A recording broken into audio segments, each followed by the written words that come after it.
Carlos, tu historia con el teatro me parece realmente fascinante por muchos motivos, no solo porque después de tantos años toda la experiencia y todo lo que has hecho, sino por cómo empieza, que es casi la historia de una fijación con la cantidad de las butacas que hay en una sala.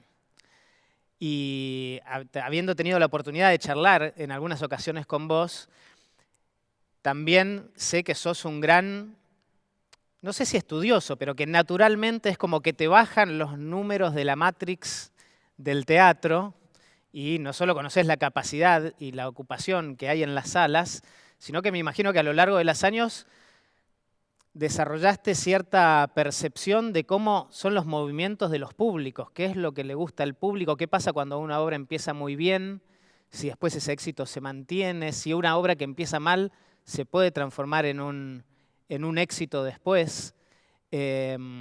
¿Existe alguna fórmula o desarrollaste alguna visión de cómo se mueven o siempre te terminás sorprendiendo con lo que elige el público? Yo me sigo sorprendiendo. Y yo creo que lo que más me sigue atrayendo de esta profesión es eso. El no saber. Esta no es una ciencia. Vos podés tener oficio después de muchos años haciendo lo mismo. En mi caso, 42 años, trabajando todos los días en la misma actividad. Pero saber es otra cosa. Estudiar, estudia un médico. Estudiar, estudia un ingeniero. Lo nuestro tiene mucho más que ver con un cóctel donde en esta charla podemos estar programando una obra de teatro, porque surge de vivencias, de sentimientos, de percepciones, de suponer que al público en este momento le gustaría ver tal cosa. Todo eso es muy lindo mientras estamos pergeniándolo juntos. Después viene el momento que subís la marquesina, viene el momento que abrís la boletería después de haber ensayado, y ahí el público va o no va y empezás a replantearte, en mi caso bastante poco, ¿y en qué quedó aquella charla que tuve con Diego donde dijimos por qué la gente iba a querer ver esto? Y te dije bastante poco porque también una cosa que aprendí con los años es a no quedarme demasiado en la historia de por qué me fue mal con una obra de teatral. Porque al lado tengo otra que con la misma receta le fue bien.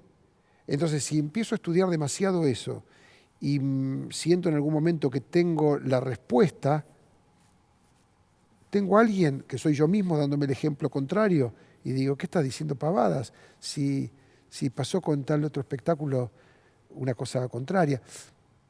Contestándote entonces, no hay una fórmula. Para mí, por lo menos, es más, sospecho bastante de los que dictan cátedra sobre cómo es el comportamiento del público.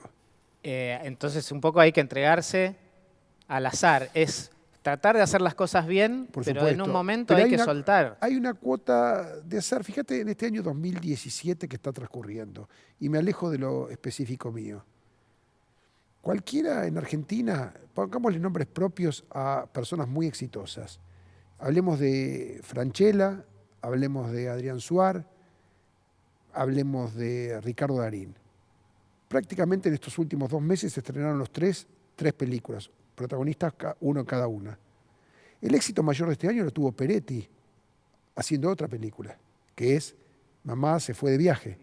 Quiere decir que los nombres propios que en una charla surgen como los más taquilleros, que lo son, porque hay una historia, sin embargo en el 2017 aparece otro nombre, que es el de Diego Peretti, como el más taquillero.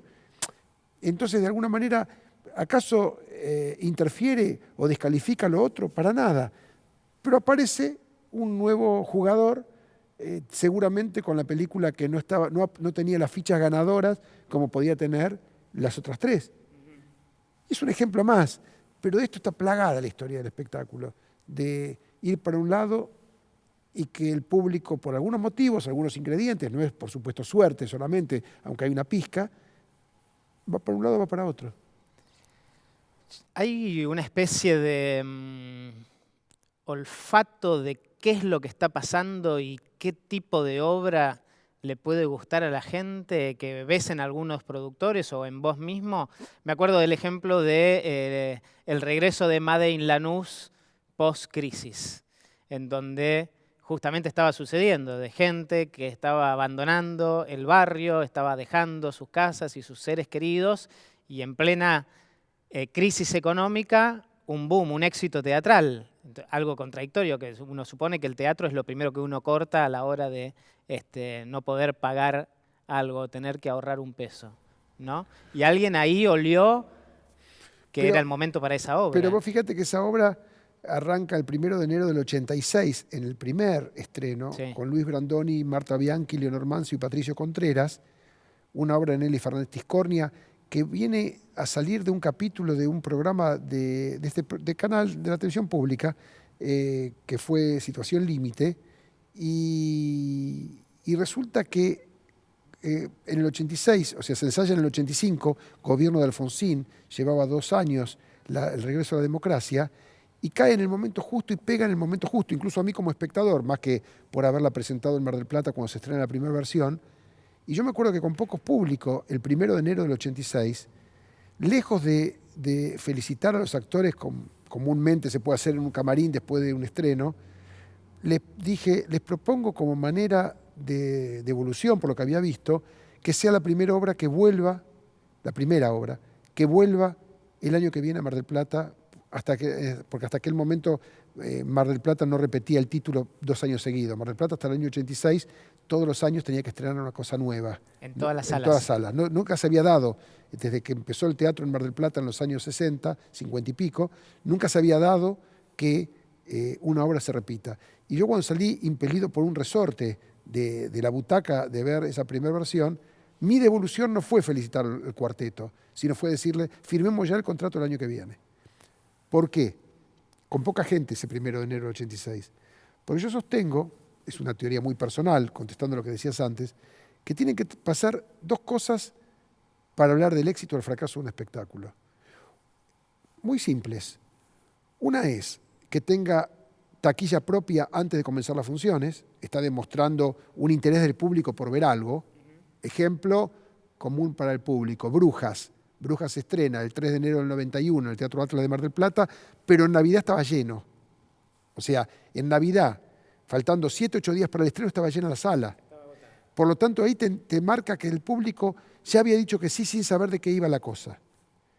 O lo que acabo de decir del 1 de enero del 86, donde Made in Lanús arranca con 80 espectadores en la platea del Teatro Corrientes, de Mar del Plata también, pero explota en el escenario.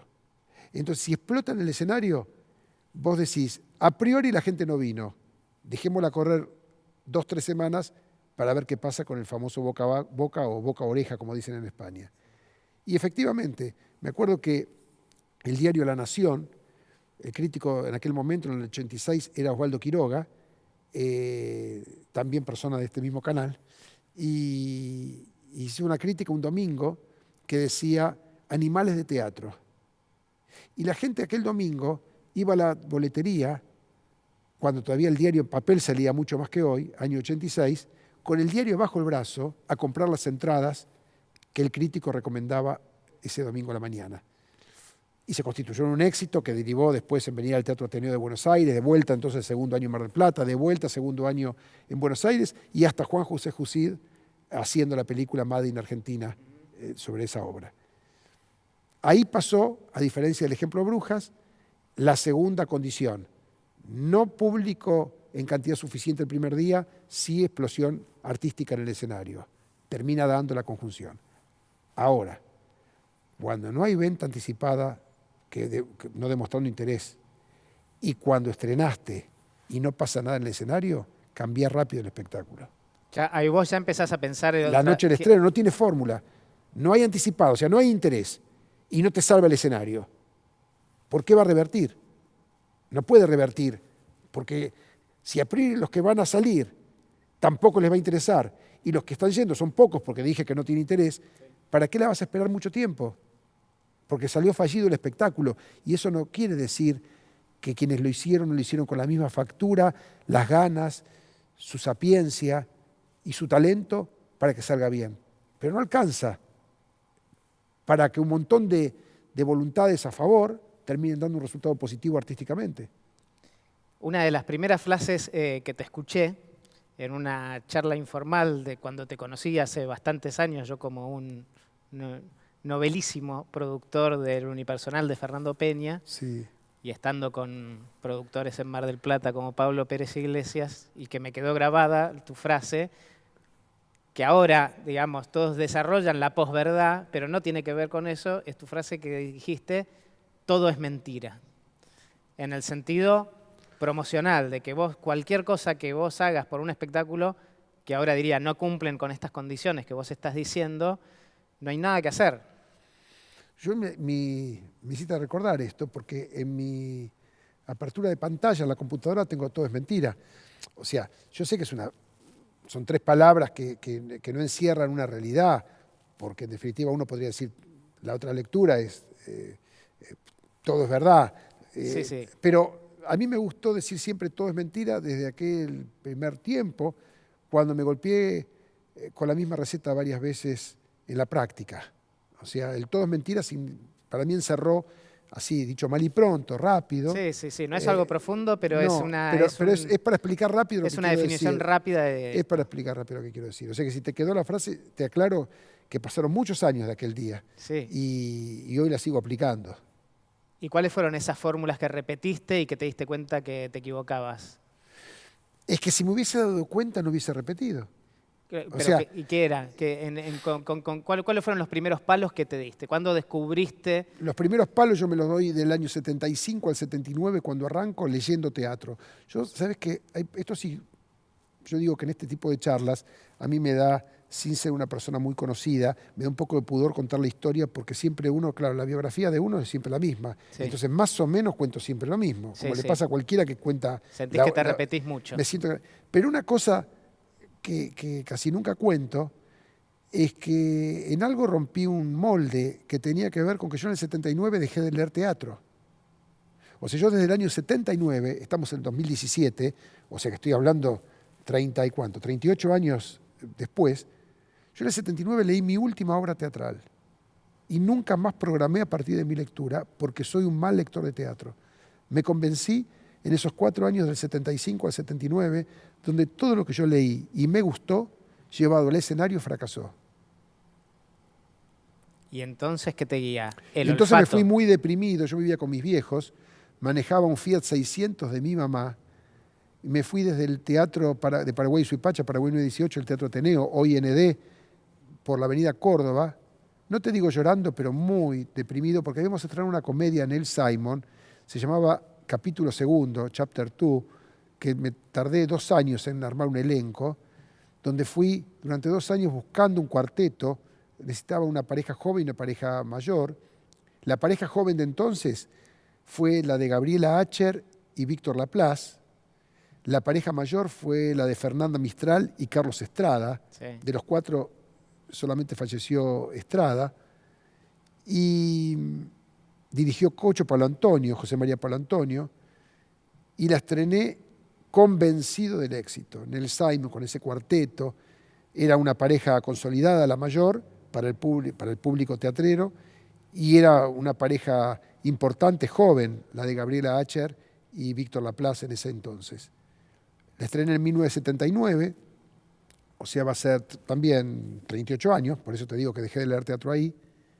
Tenía una filmación en la apertura, en lugar del programa de mano, empezaba con una película. La película detrás tenía la escenografía que se iba iluminando despacito la ciudad, que era muy lindo lo que se había hecho escenográficamente, mezclando el cine y el teatro. Y yo me fui a dormir la noche del ensayo general convencido que a partir de eso era un exitazo. Con el transcurrir de las funciones me di cuenta que ni a la familia de los actores le interesaba la obra. Y entonces volví muy deprimido a casa de mis viejos.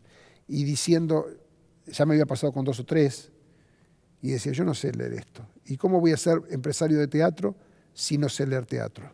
Si a mí lo que me dijeron, me enseñaron, yo no provengo de una familia del espectáculo, es que lo primero que uno tiene que hacer es leer un libro y a partir del libro hacer teatro. Y casi llegando a Avenida La Plata y Rivadavia, en el semáforo de Avenida La Plata y Rivadavia me hizo un clic. Y dije, soy un tonto.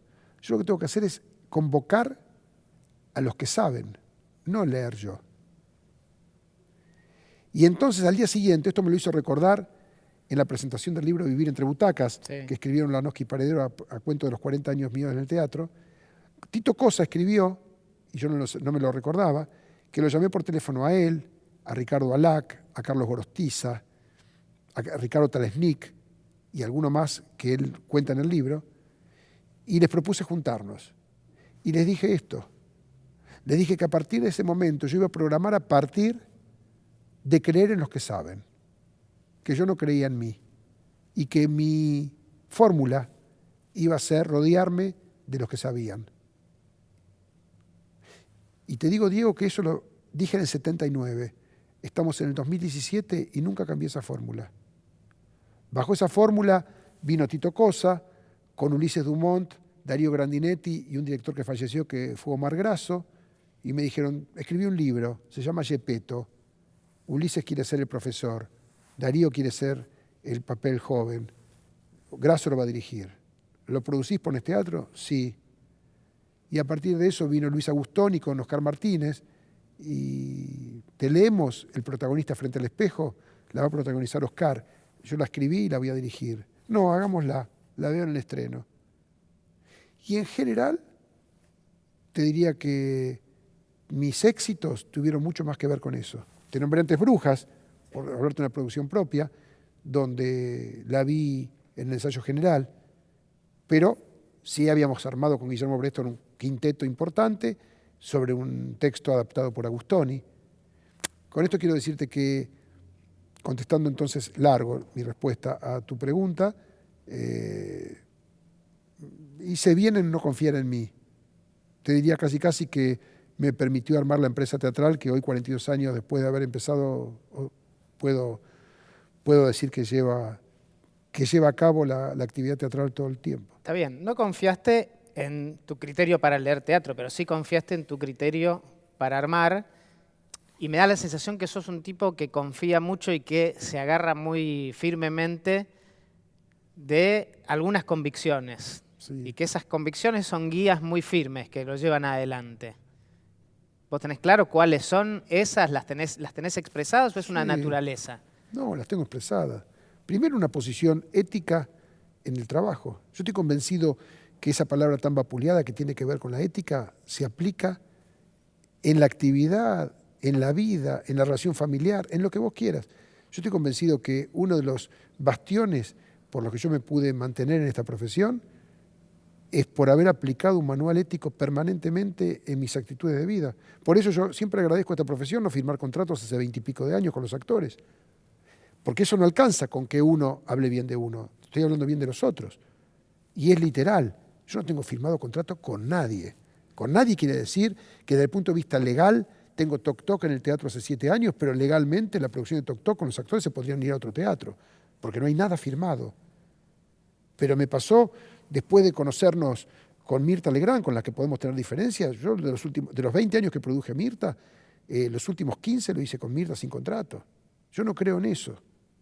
Y entonces me parece que esta actividad que tiene tanto que ver con la materia prima humana, si falla eso, para mí falla todo. Podés escribir 300 páginas.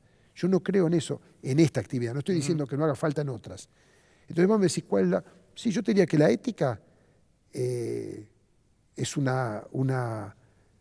bastión importantísimo. Pero te habrás tenido tus encontronazos éticos en tu carrera, con gente que después descubriste que no tenía, o que no era no firmable, por así decirlo. Vos sabés que cuando yo, al principio, y seguramente preocupado por mis viejos, por qué hacía yo que no, insisto, sin venir de una familia del espectáculo, quería meterme en este ambiente que es tan raro para el que me lo ve de afuera, fui a hacer varias sesiones de terapia. Y una cosa que me quedó del terapeuta, Juan Enrique Jusnir, que falleció hace rato, me dijo que él sentía, y me gustó como diagnóstico, que él sentía que yo tenía un termostato que me funcionaba bien, que era alejarme de los peligros. Y vos sabés que yo creo que eso que me dijo cuando salía de la adolescencia, pensá que yo a los 17 años trabajaba en esto, a mí me sirvió lo del termostato. Y ahora de grande, a los 60 años, el médico clínico, cuando me controla, me dice, qué bueno que sin tomar ningún medicamento no pases de 13,8 de presión. Y yo le digo siempre, ¿sabe por qué no paso de 13? Sabe, porque no nos tuteamos. ¿Por qué no paso de 13,8 de presión? Porque cuando veo en el trabajo, fundamentalmente, de lo que estamos hablando, algo que a priori me parece o me huele que me va a hacer subir la presión, yo prefiero no hacerlo. Concretamente, si el negocio, por llamarlo sin eufemismo, requiere de salud, yo prefiero evitarlo, prefiero perder el negocio. O dicho de otra manera, si el talento es tan talentoso, valga el juego de palabras, pero la persona es muy insoportable, quiero ir a apreciar su talento al teatro de otro en otra cuadra, pero no en el mío. Prefiero correrme de ese tipo de situaciones. Y eso, ahora siendo un gran empresario, por ahí es más fácil de elegir que al principio. ¿O siempre te resultó fácil hacerlo? Lo del termostato me funcionó bien siempre. A ver, he perdido de dar pasos importantes como empresario teatral, por eso. He perdido de participar de espectáculos, he perdido incluso de acelerar el proceso teatral desde el punto de vista de las salas, por no querer dar pasos más largos de los que podía dar, por querer, yo lo digo de una manera muy simplona, por querer seguir vistiéndome como me vestí siempre. O sea, no me viste, llega un momento donde, pero te insisto, de chico, no es ahora. Yo nunca me hice una tarjeta personal. A veces me da vergüenza, porque vas a una reunión y te dicen, me deja su tarjeta, y digo, tiene un papelito, yo se lo escribo el teléfono. Pero no es que no la tengo ahora, la tarjetita. No la tuve a los 18 años, nunca tuve una tarjetita. Y voy a decir, pero ¿cómo no te hiciste nunca una tarjeta? Me da hasta pudor decirlo, no tengo papel con membrete. O sea, si yo te mando una carta, tengo que imprimir con la computadora mi nombre, si tengo que... Pero ya no voy a cambiar. Mi hijo mayor, tengo uno de 31 y uno de 1. Mirá vos qué poco conservador. Pero mi hijo mayor se ríe porque me dice, no tenemos papel y sobre. Ella lo mandó a hacer porque estamos trabajando juntos. Pero para él, yo sigo sin tarjeta. No es ni malo ni bueno. Es como sos. Es como fue siempre. Entonces, qué sé yo. Es más simple. Mirá, vos recién dijiste, usaste un término que suena muy lindo, usaste el gran, me parece, o gran empresario, o no sé. Yo nunca pude ser el señor Rothenberg. Yo siempre fui Carlitos. Pero fui Carlitos para lo cotidiano, con los colaboradores de la empresa, para los actores, para nuestra relación cotidiana, y a mí me encanta. O sea, tengo muy presente de dónde vengo, tengo muy presente... Y eso a mí me lo hace más simple. No necesito... Todo lo demás es peso. Mira si tengo. No, estás muy bien. Hablabas de los críticos, cuando contabas que la gente iba con el diario bajo el brazo después de la crítica de Quiroga de Made in Lanús. ¿Afectan las ventas de entradas de teatro una buena crítica o una mala crítica? ¿Ayer y hoy cambió eso? Cambió, hoy mucho menos. En aquel momento el peso de la crítica, primero, la circulación de los medios era totalmente diferente y lo específico. Vos pensás que en aquel momento no existían ni las estrellitas, ni los clarincitos, ni las puntuaciones, y la gente, si querías enterarte de que era una crítica, tenía que leerla. Hoy todos le dicen, salió muy buena, salió regular, salió buena. ¿Y qué dice? No sé, yo no la leí. Ya está, terminó. O sea, hoy es un ícono, es una calificación. En aquel momento, cuando yo empecé, las películas te ponían las 6 críticas más importantes de cine o de teatro, abreviadas en un aviso publicitario. Hoy te ponen segunda recaudación, primera recaudación, 1 millón de espectadores. De lo que menos se habla es del contenido.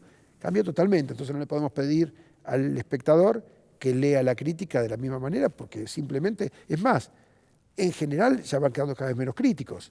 O sea, en aquel momento cada medio importante tenía varios. O sea, la duda, puesto del otro lado del escritorio, es ¿cuál nos toca a nosotros para esta crítica? Hoy no tenemos mucho para elegir, porque hay uno o dos. O sea, que si no vienen ellos, no viene nadie. ¿Cuál fue el momento de oro del teatro en la Argentina? Ese que reventaba Mar del Plata y que reventaba Buenos Aires, con 3 funciones de martes a domingo. ¿Cuánto tiempo duró eso? Fue cuando vuelve la democracia después de la dictadura del 66. O sea, en el 73, Sí. en el 73, gobierno de Cámpora, hubo que sacar una disposición en la calle Lavalle, entre el 600 y el 900, o sea, entre la avenida 9 de Julio, la calle Carlos Pellegrini en realidad, hasta Florida, donde no se podían habilitar más salas de cine, porque directamente se había hecho un embudo donde la gente no podía literalmente moverse en esas 4 cuadras. O sea, un viernes a la noche, un sábado a la noche, la gente quedaba aprisionada con la duda que si había un siniestro en una sala, ¿cómo salían? Increíble. En ese momento hay fotos de aquella época. Yo tengo claro que un teatro como el Astros hacía revistas, Héctor Ricardo García lo inauguró en el 73, y las funciones, cualquier memorioso de la revista porteña sabe que se hacía de martes a domingo a las 21:23, los sábados tras noche a la 1:15 y los domingos la Bermud a las 7. O sea, 14 funciones por semana. 14 funciones por semana en un teatro de 1000 butacas significaba 14.000 espectadores. Daba lo mismo el martes a las 23 que el domingo a las 19. Siempre lleno. 14.000 eran 14.000 porque es lo que entraba. Pero no alcanzaba con que nombré un teatro de 1000 butacas. Pero a la vuelta al Maipo hacía 14 funciones de 750 butacas, su capacidad a lleno. Y a 3 cuadras, el Nacional hacía 14 funciones de 900 butacas a lleno. Con los años del 73, 74 y 75 fueron los años apoteóticos del espectáculo. Yo empecé en el 75, claro, o sea, no los viví directamente. Yo, claro, digamos, tomé la colita rutera sí, de esos años. Pero si mirás lo que eran los borderos, como decimos nosotros, no hubo con qué darle. Insisto, el gobierno de Onganía empezó en el 66, en el 73 arranca un gobierno que fue el de Cámpora, y hay una explosión en lo que tiene que ver con otras cosas seguramente también, pero en lo nuestro, importantísimo. ¿Y eran revistas esos que llevaban tanta gente o había obras de texto? No, y obras de texto. O sea, en un momento donde Alfredo Alcón te hacía un teatro astral de 1200 butacas con panorama del puente, o Yerma, o sea, Nuria Esper venía desde España para hacer Yerma, a teatros de 1000 butacas. Hoy, vos recién hablabas del público. Hoy hay un montón de espectáculos del tipo de teatro más sustanciosos de los textos que en el circuito comercial casi están desaparecidos. Hoy, si vos te fijás, casi todo es, en esta te vas a reír más que en la otra. O sea, lo que más promete la gente hoy es risa. Y queda alguna cosa en el teatro público que tiene que ver con el teatro con más sustancia. Pero desde el punto de vista del corrimiento del público, del gusto del público, es notorio si lo medís. Claro, si uno lo mide mirando la foto de cada día, no te das cuenta. Si mirás la película completa y empezás a irte para atrás, basta con tomar una cartelera y poner una sobre otra y decir qué había en cada lugar. Sí, drama versus comedia. Pero drama, y no hacía falta que sea drama, tenía que ser con textos, digamos, con una, donde la emoción... Más de autor, digamos. Más de autor, más de autor. Era muy diferente lo de hoy. Y yo creo que ahora, tengo tantas cosas para preguntarte, vayamos por este lado. Ahora creo que hay un mayor desafío. Siempre el desafío del teatro, y del cine también, pongámoslo, es lograr que cada persona levante el traste de su sillón y vaya a este lugar. Y si ahora yo, apoyado en este sillón, hago así y puedo elegir no solo un montón de canales, que eso ponele que ya existe hace mucho, pero acceso a contenidos como los que hay en Netflix o YouTube o lo que sea, que es un entretenimiento de alta calidad, digamos, y con bastante comodidad y a un precio bastante bajo.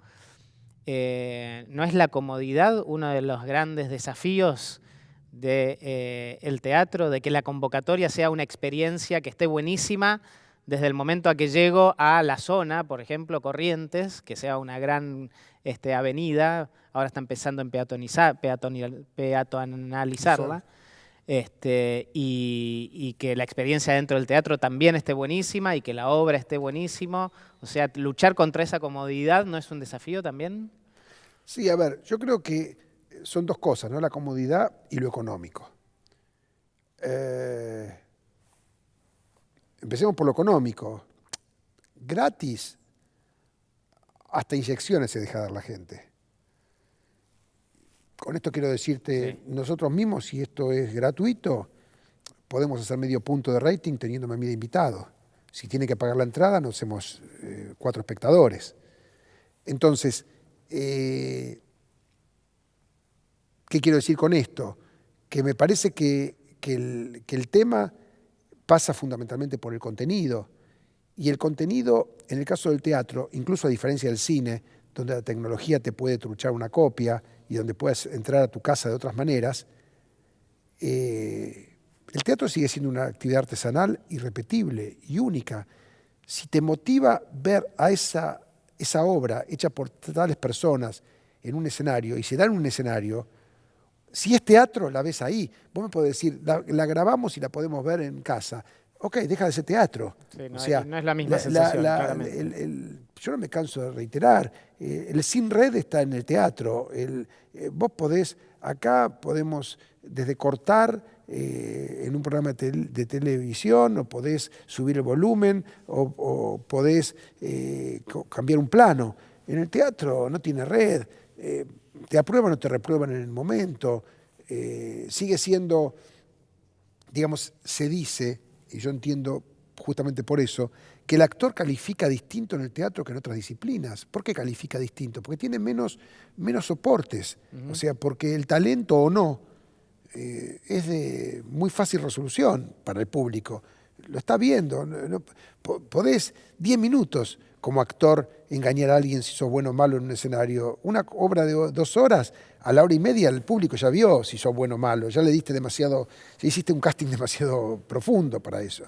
Entonces me parece que en ese sentido el teatro perdura históricamente y va a perdurar a partir del esfuerzo justamente. Yo creo que nos tiramos, como dijiste vos, con el control remoto y con las distintas disciplinas para otras cosas. Pero el teatro guarda una cosa por fuera del espectáculo en sí, que es la salida. El teatro sigue siendo, tiene todavía una mística. Todavía la gente, si uno va a una sala y le pregunta a la gente, ¿cuándo decidió venir a vernos? Más del 90% no te va a contestar hoy. Lo planificaron. O sea, el teatro sigue siendo una actividad que no es como la raspadita en un billete de lotería. Vamos, es un porcentaje menor el que dice vamos. En general la gente planificó ir. Diferente al cine, donde hay mucha gente que en el día decide ir al cine. Y no creo que pase por lo económico. Es una cuestión de actitud o de, todavía, si se quiere, de cierta épica que tiene el teatro. El teatro, la gente, para ir a verte a vos en tus trasnoches, puede haber un puñado de gente que lo decidió al toque, pero la gente no lo decidió en el subte yendo al centro. Yendo, dije, porque para volver no tiene subte. Sí. Pero no lo decidió en el subte. En la semana se charlaron 3 amigos y dijeron, ¿por qué no vamos a verlos el fin de semana? Hay muy poco, y ni hablemos del público más convencional, el público mayor, aquel público que sigue yendo a comprar una entrada 10 días antes. Yo a veces me pregunto, ¿cómo sabes lo que vas a hacer dentro de 10 días? Bueno, pero si miramos el comportamiento del público, vas a ver que hay mucho teatrero que tiene muy claro lo que va a hacer dentro de 2 viernes, que es ir a ver tal función de teatro. Y eso se planificó. Por lo tanto, quiero decirte que me parece entonces que la mística teatral tiene más posibilidades de perdurar justamente porque tiene la palabra mística por delante. ¿Y tenés alguna teoría de por qué en este rincón del planeta llamado Buenos Aires hay la cantidad de producción teatral y de gente en escena montando obras de teatro y dedicada al teatro, tanto en las salas del off como en las salas comerciales, como en las salas oficiales? que es difícil encontrar en otro lugar del mundo? ¿Es nuestra mezcla, nuestra inmigración? ¿Es los que vinieron a hacerse la América y la América incluía ir al teatro todos los sábados? ¿Tenés alguna idea de eso?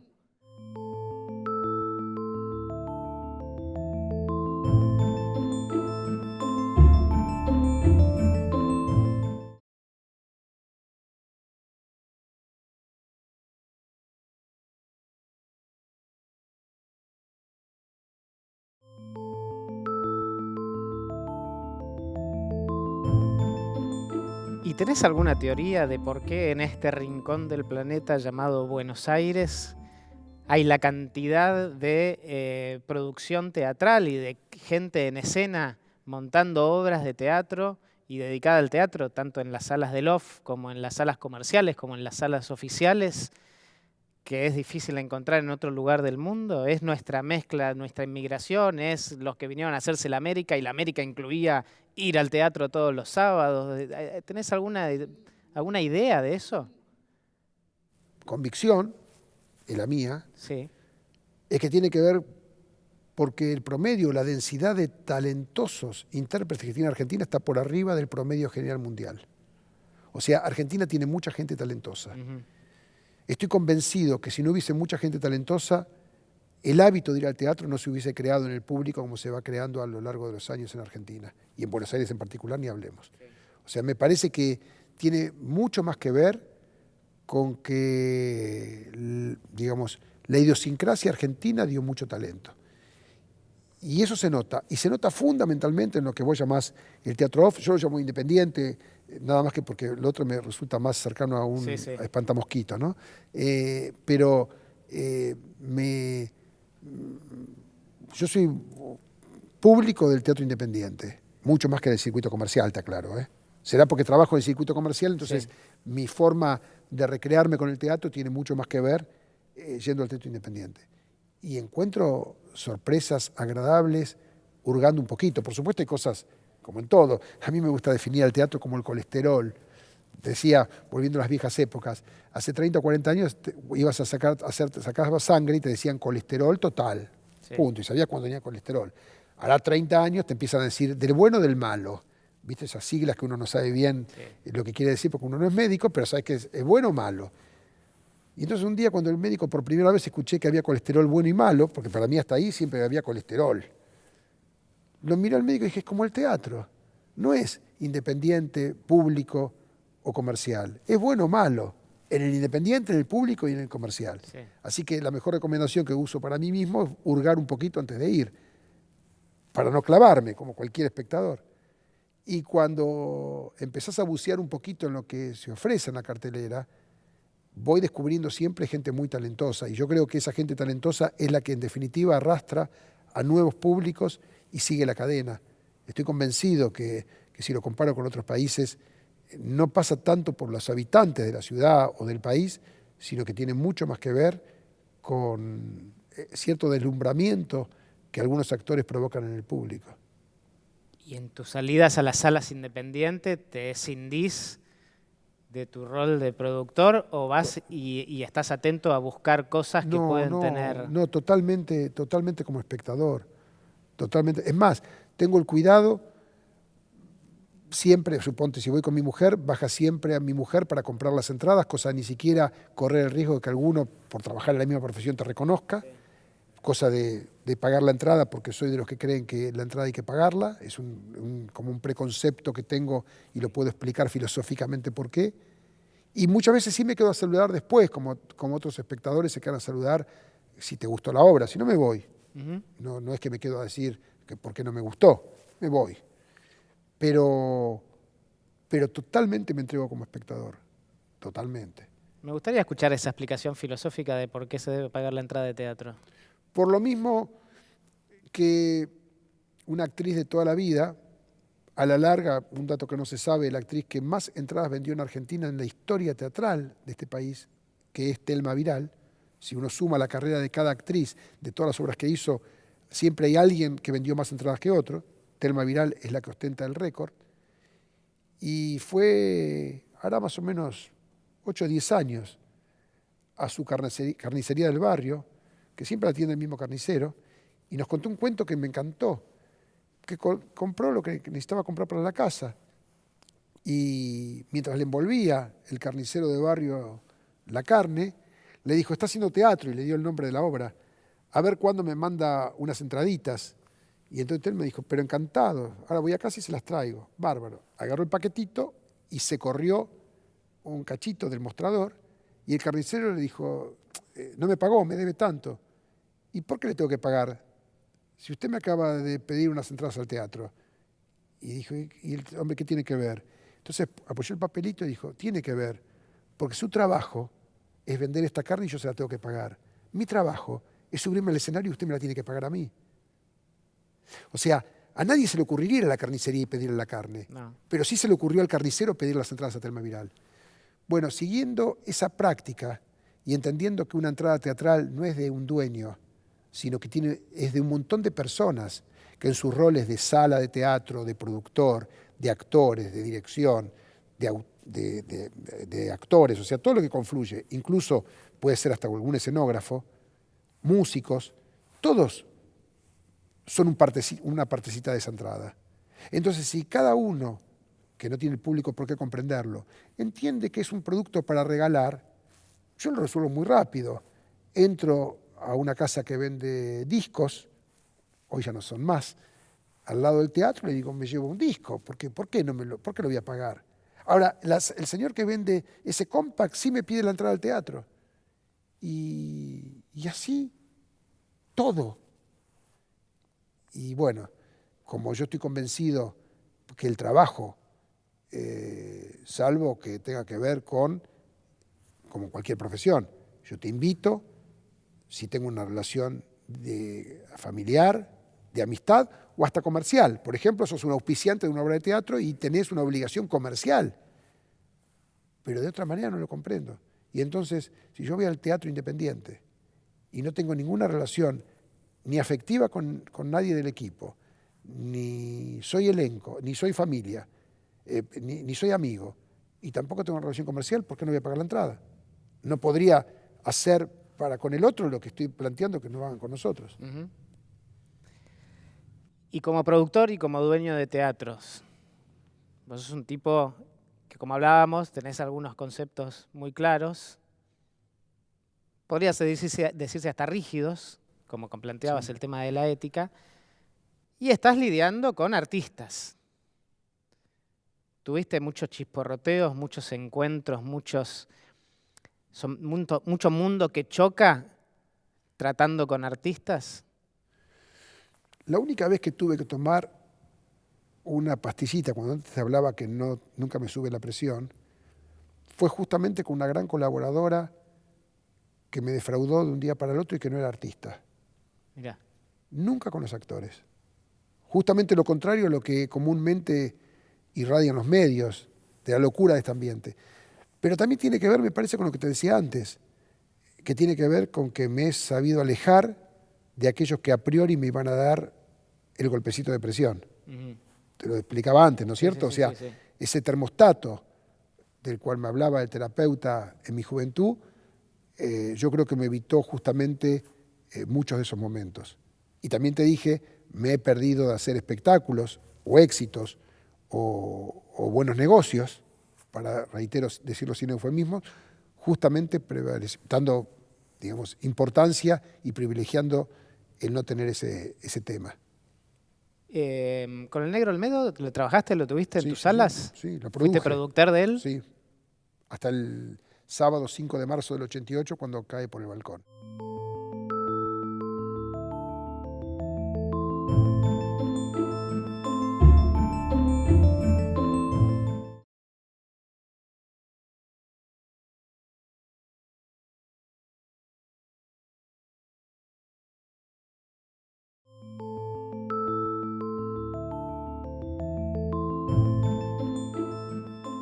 ¿Con el Negro Olmedo lo trabajaste, lo tuviste en tus salas? Sí, lo produje. ¿Fuiste productor de él? Sí, hasta el sábado 5 de marzo del 88, cuando cae por el balcón. ¿Él estaba en una obra tuya? En el Teatro Tronador, sí, haciendo Éramos tan pobres.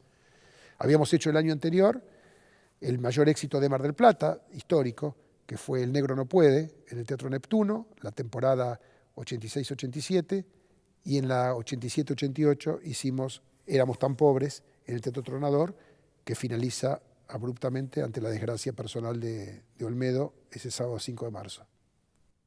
¿Y esto te lo comunicaron a vos esa misma mañana? No existían los celulares. Sí.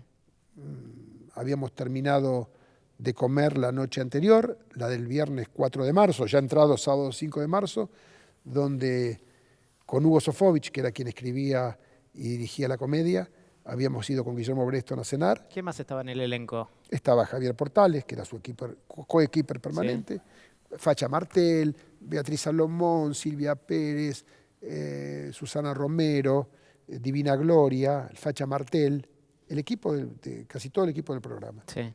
Y combinamos venir a Buenos Aires con la obra para debutar en abril en el Teatro Astral, aquí en Corrientes al 1600. Cerramos el acuerdo, nos fuimos a dormir y yo alquilaba en ese momento un departamento frente a Playa Grande y a las pocas horas, creo que 8:30 de la mañana, sonó el portero eléctrico, no nos habíamos acostado decía tanto. Y era Guillermo Bredeston que me dijo, haceme subir, abrime para subir, que tengo que contarte algo, y ahí me llama para contarme lo que había pasado. Y a partir de ahí, bueno, es otra historia.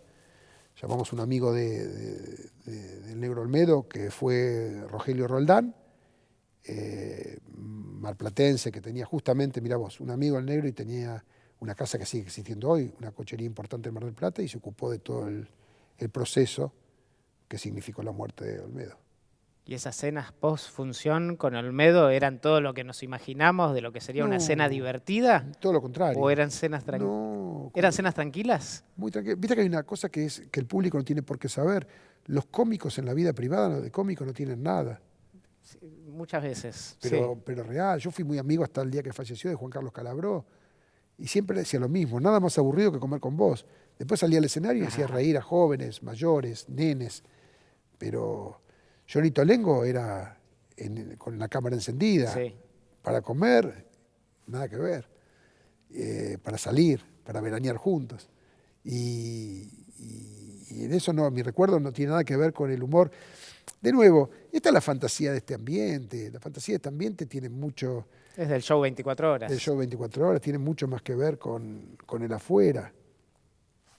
Después, a mí a veces me pasa cuando alguien viene a la oficina, me acuerdo que cuando Tomás, mi hijo de 31 años, venía con los amiguitos de 9, 10 años a la oficina, venían con la ilusión de encontrarse como mínimo mujeres desnudas caminando por la oficina. Claro. Y a la media hora decían, qué aburrida es una oficina del teatro. Y yo digo, una oficina como cualquiera. Claro, tiene... Una cosa es lo que los americanos llaman el show business y todo lo que la cuota de frivolidad que estas disciplinas tienen. Y otra cosa es lo cotidiano. En lo cotidiano, por lo menos en mi caso, nunca me encandiló ninguna lucecita de colores. Las queremos poner porque sabemos que es un ingrediente importante en esto. Pero me parece que con la medida justa de saber que vos podés llenar la avenida Corrientes de pantallas LEDs, pero si en los escenarios no hay contenido, ¿sabés dónde van a parar las lamparitas? Una cosa que nunca supe es cómo llegaste a Mirta a producirla en televisión. ¿Cómo llegaste a ser productor de Mirta en televisión? Muy sencillo. En 1989, charlando con Daniel Tiner, con quien ya habíamos hecho en 1980 una obra de Edward Albee que se llama Historia del Zoo, la hicimos con Alfredo Alcón y Jorge Rivera López, y en el Ateneo, aquí en Buenos Aires, en el Teatro Ateneo. Pasaron 9 años y un día, no sé, ya no me acuerdo cómo nos cruzamos por teléfono, y Tiner me cuenta que hay una comedia que se llama Potiche, que la quiere dirigir y que Mirta quería subir al escenario, si la quería producir y poner teatro en Mar del Plata. Y me constituyo en productor de Mirta, quien no conocía, para debutar en Navidad del 89 en el Teatro Atlas, donde la hicimos, con Juan Carlos Calabró, Juan Carlos Mesa, Roberto Antía, Ileana Calabró, Linda Pérez. Dirigió Tiner. Y yo muchas veces conté que yo conocí a Mirta y me pasaba una cosa increíble. Íbamos a comer, después de 2 funciones diarias, que así se trabajaba en el 89-90 en Mar del Plata, todavía, y el tema para un elenco teatral con 2 funciones, el público lo que menos se puede imaginar que el gran tema de las 2 funciones es entre función y función decidir dónde se come después. Claro. Ese es el gran tema. O sea, no es cómo salió la primera y cómo va a salir la segunda, es ¿y dónde comemos después? Porque además terminaba la función a la 1 de la mañana y hay que conseguir lugares abiertos, por lo tanto, entre función y función, 10:30, 11 de la noche, hay que combinar con algún restaurante que te espere para poder comer. Y entonces íbamos a cenar todas las noches con el grupo, y Tinelli estaba en Buenos Aires, le había dejado puesta la obra y se había vuelto. Y entonces a mí me parecía increíble como Mirta, donde fuésemos, éramos siempre 8 o 9 que comíamos, Mirta automáticamente se sentaba en la cabecera, decía dónde nos sentábamos cada uno, en el restaurante que fuese, y pedíamos, y a los 2 minutos le decía a Calabró: Juan Carlos, cuéntenos cómo le fue hoy. Entonces Calabró empezaba a contar: bueno, hoy me levanté, me fui a Playa Varese, jugué a las cartas, y Mirta lo interrumpía y le decía: ya está, déjelo hablar a Mesa. Mesa, ¿usted qué hizo hoy? Y Calabró se quedó con la Playa Varese en la boca, ¿no? Y entonces empezaba a hablar Calabró, Mesa, y a Mesa decía lo mismo a los 2 minutos. Y yo me acuerdo que mi ex mujer, que estaba en ese elenco, Linda, volvíamos al departamento de Mar del Plata y yo le decía: Mirta hace los almuerzos. Mirta los había dejado hacer en 1980. Sí. Y te estoy hablando del verano del 90, habían pasado 10 años. Y dije: ¿por qué no están los almuerzos? Entonces lo llamé a Tiner, a Buenos Aires, y le digo: ¿vos sabés que tu mujer hace los almuerzos en cenas todas las noches? Exactamente el mismo programa que yo veía como televidente lo hace, gratis, sí, privadas. Y me contó que no había interés en los canales de volver con el formato. Bueno, y yo conocí a Alejandro Romay, porque fue quien me dio las llaves del Teatro Ateneo cuando yo era muy chico, como inquilino, ¿no? Para que lo alquile. Lo llamé, estaba ya en Canal 9 privatizado, me dijo que no le interesaban los almuerzos, que ya había un formato pasado, lo mismo que mucha gente de la industria. Yo no soy un tipo de televisión. Y Canal 7 estaba René Jolivet, este canal, en aquel momento ATC, estaba Jolivet de interventor en este canal, René Jolivet de interventor, y me dijo: vamos para adelante. Y el programa arranca el 8 de octubre de 1990 en este canal, ex ATC, y se constituye en un éxito. Y el 3 de junio del 91, 8 meses después, pasó a la pantalla de Canal 9, cuando Romay vio que era un éxito en Canal 7, ya le interesó tenerlo en el 9. Y a partir de ahí, por una obra de teatro que fue Potiche, sí, me constituyo hasta que terminé el ciclo desde el punto de vista empresario en el 2011 por una decisión propia, en 20 años de productor del programa. Y porque viste que estaban sucediendo, esos almuerzos estaban sucediendo sin cámaras. En las cenas, es más, yo estuve en el programa de Mirta, y esto se lo conté al aire más de una vez, o sea, con ella, que se ríe cuando lo cuento, pero es que fue así. O sea, y es más, hoy, en el 2017, si vamos a cenar con Mirta, va a seguir haciendo el programa de noche. Nunca dejó de hacerlo, en lo público y en lo privado.